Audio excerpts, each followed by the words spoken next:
دستەیە ژینگەهێ یا کانتۆنا ڕقا بە هەفکاریا ڕێخستنین جڤاکا سڤیل دبستانە گەرەستێرکا زارۆکان دەستەیە پەروەردەهیە و سازیا زمانê کوردî ببوونەیە ڕۆژا جیهانî ya ژینگەهê şahiyek li darxist.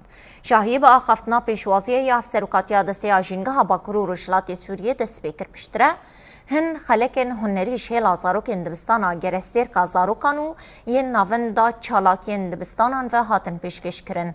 Zarokan birêya stran govind û pêşkêşkirina şanoyekê hezkirina xweşxweza û girîngiya parastina wê re anên ziman. Her du şahiyê de sînvizyonek derbarê girîngiya parastina ژینگەhê de hate pêşandan. Desteya ژینگەha kantona Reqa di dawiyê de rêxistin û saziyên ku beşdarî şahiyê bûne bi spasnameyan xelat kir.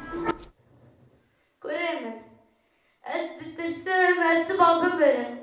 Ez titiştim, ez في مناسبة غالية نحتفي فيها يعني بشكل عام هاي الفعالية هي الأساسية هدفها هو بگشتی آرمانج و چالاکیه او کو انبالی بکشینن سر گرینگیا پاراستنا ژینگهه و بلافکرنا هشمندیا هفکاری دناوا جواکه ده وکه ام دبینن لباکور و روشلاتی سوریه هدی ژینگه تیروخین و تک دچا جبروی بریا چالاکین به ویرنگی ام هول ددن گل هشیار بکن داکو کاربن مل بمل ژینگها خوباقش بهلن و تبلی کامپانیاین چاندنا داران ببن حملات توعية في زرع الأشجار.